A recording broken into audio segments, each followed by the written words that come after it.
Once again, good morning everyone. This is your English teacher Dharmender sir.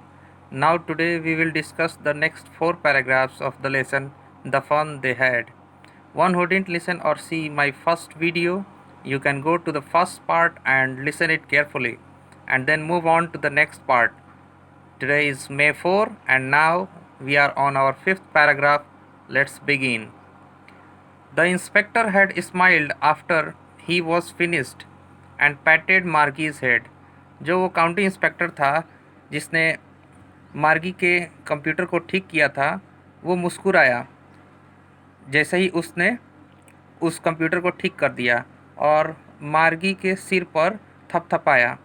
He said to her mother, उसने उसकी माँ से कहा, it's not the little girl's fault, ये उस छोटी बच्ची की गलती नहीं थी. मिसेस जोन्स जो है मार्गी की माँ हैं.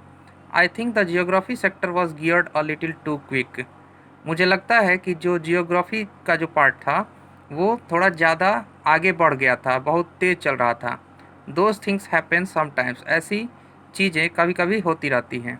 I have slowed it up to an average 10 year level, मैंने इसे धीमा कर दिया है एक औसत 10 साल के स्तर के लिए. Actually the overall pattern of her progress is quite satisfactory, दरअसल जो पूरी तरह से जो पैटर्न है उसके विकास का, यानी मार्गी के पढ़ाई के प्रोग्रेस का जियोग्राफी सेक्टर में, यह बिल्कुल ही संतोषजनक है. And he patted Margie's head again, और उसने दोबारा मार्गी के सिर पर थपथपाया.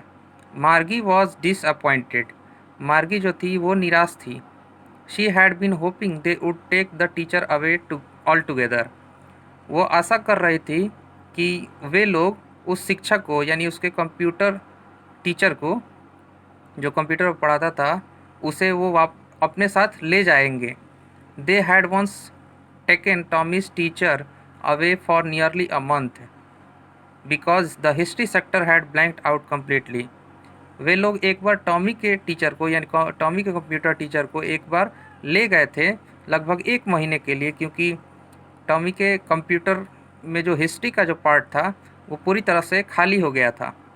सो शी सेड टू टॉमी, इसलिए मार्गी ने टॉमी से कहा, why would anyone write about school, कोई भी स्कूल के बारे में क्यों लिखता है या लिखेगा.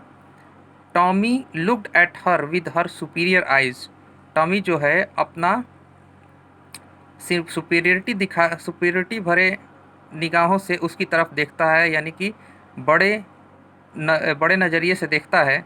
Because it's not our kind of school stupid, कहता है क्योंकि ये हमारे प्रकार का विद्यालय नहीं है मूर्ख, यानी कि वो आज के, यानी अपने दौर के स्कूल के बारे में बात करता है जो कि एक कमरे में बैठकर कंप्यूटर पर पढ़ाई किया जाता है. This is the old kind of school, यह पुराने तरह का स्कूल के बारे में है. That they had hundreds and hundreds of years ago, जो कि सैकड़ों और सैकड़ों साल पुराने समय के थे उन लोग, जो उसके जो एंसेस्टर्स थे वो, यानी कि जैसे हम लोग इस समय पढ़ाई कर रहे हैं, इस तरह के स्कूलों के बारे में बात किया जा रहा है उन दोनों के बीच. ही एडेड लॉफ्टीली, वो आगे भी अपने आप को बड़ा होने का एहसास दिलाते हुए बोलता है. प्रोनाउंसिंग द वर्ड केयरफुली, और सावधानी से शब्द का उच्चारण करता है. सेंचुरीज एगो, यानी सैकड़ों साल पहले. मार्गी वॉज हर्ट, मार्गी जो थी वो दुखी हो गई थी. Well I don't know what kind of school they had all that time ago, खैर मैं नहीं जानती कि किस तरह का स्कूल उन लोगों के पास था उस समय में. She read the book over his shoulder for a while, वह किताब को पढ़ने लगी अपने उसके टॉमी के कंधे पर रख कर एक समय के लिए. देन सेड, तब कहा, anyway they had a teacher, खैर उनके पास एक शिक्षक थे.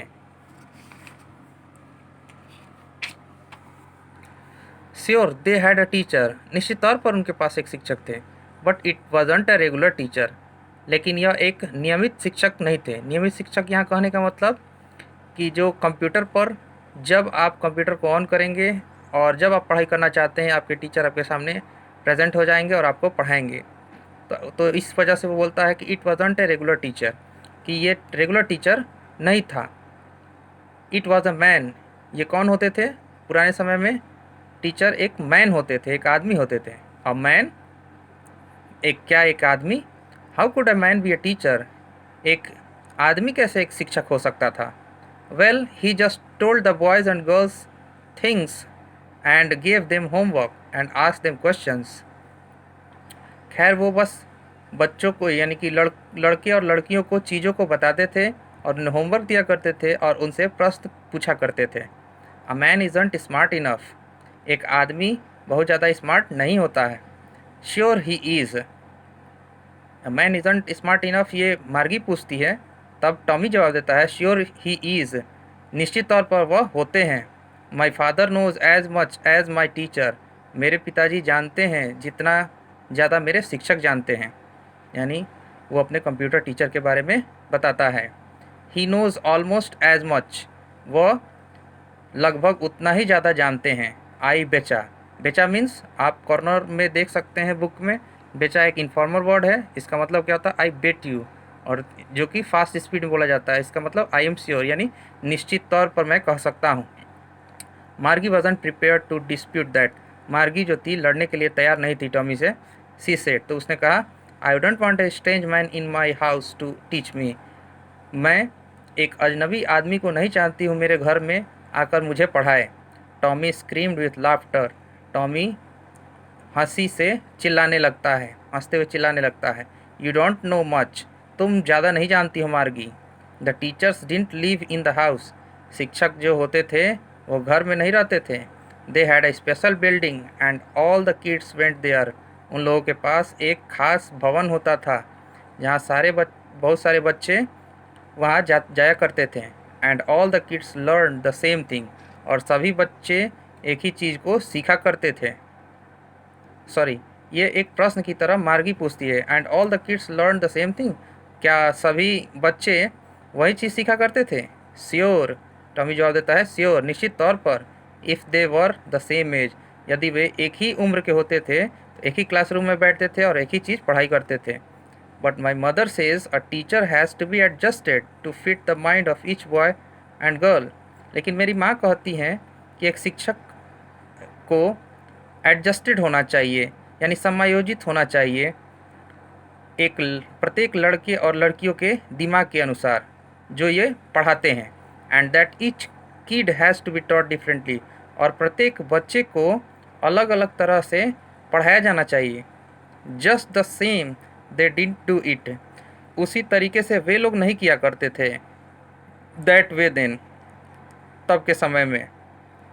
If you don't like it, अगर तुम ये पसंद नहीं करती हो, you don't have to read the book, तो तुम्हें इस किताब को नहीं पढ़ना चाहिए। आई didn't say I didn't like it, मार्गी सेड क्विकली। मार्गी शीघ्रता से बोलती है, मैंने ऐसा नहीं कहा कि मैं इसे पसंद नहीं करती। She wanted to read about those funny schools. वो उस मजाकिया स्कूल्स के बारे में पढ़ना चाहती थी। They weren't even half finished when Margie's mother called.